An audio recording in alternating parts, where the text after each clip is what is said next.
Nous allons voir un exemple d'utilisation de Python comme étant un ETL, extract, transform, load, une base de données WebWorld Importers qui est disponible sur GitHub, outil pour gérer les sources de différentes applications.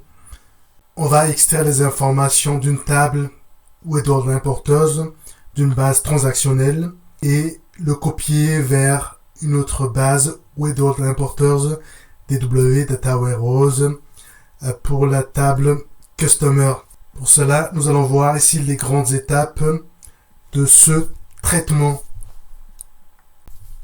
Pour la base de données WebWorld Importers, il peut être téléchargeable depuis le site GitHub.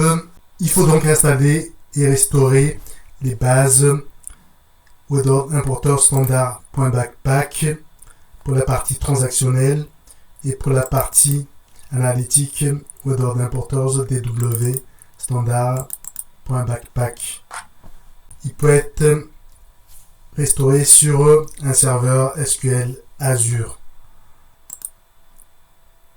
Voici le lien GitHub qui contient les bases de sauvegarde avec les différentes descriptions. Nous allons utiliser les modules la SQL Alchemy pour la connexion à la base de données. Cette instruction pour la partie connexion à la base de données SQL Azure. On a cette instruction pour récupérer la date de dernière mise à jour de la table Customer. On va extraire ensuite à partir de cette date les informations de la table Customer et des informations liées à d'autres tables. Ensuite, on va faire une transformation avec l'objet Panda pour faire le mapping des données entre la table transactionnelle et la table Data Warehouse. Ensuite, on va copier les données de la table créée à l'aide de la fonction toSQL. Nous avons ici le script complet que nous allons exécuter dans l'outil de développement. Nous avons ici une vue de la base transactionnelle et de la base Data Warehouse, la base analytique, et les tables dimension Customer et la table 16.Customer. Nous allons vider la table pour notre test.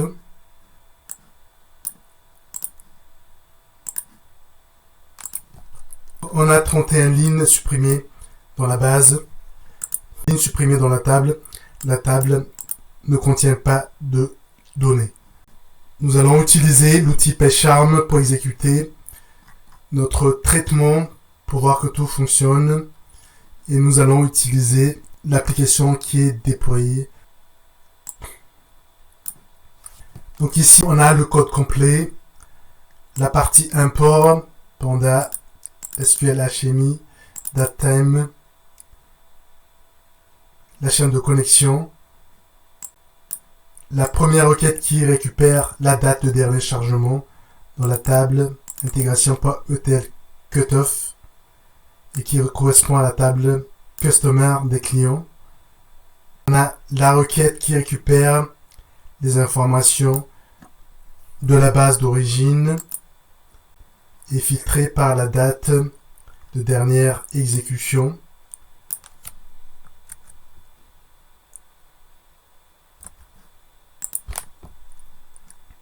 Donc ici, on a toutes les données de la table.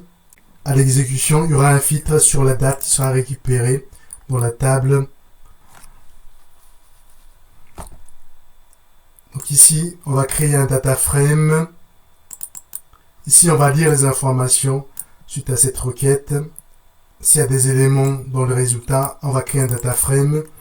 Et on va créer des colonnes dans le data frame à partir des données de résultats de la requête ci-dessus. À l'aide de cette fonction toSQL, on va écrire les données du data frame dans la table Customer Staging. Donc, les colonnes qui sont définies ici correspondent aux colonnes de la table Customer Staging.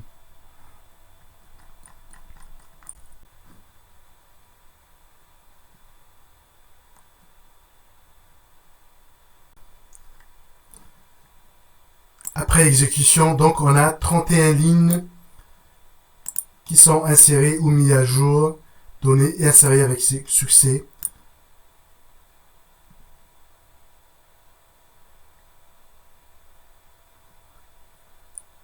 Donc cette exécution affiche 31 lignes mises à jour ou insérées et données insérées avec succès. C'est ce qu'on affiche ici. Si on regarde la table Customer Staging qui était vide avant l'exécution de la requête, maintenant on a les 31 lignes qui sont insérées dans la table.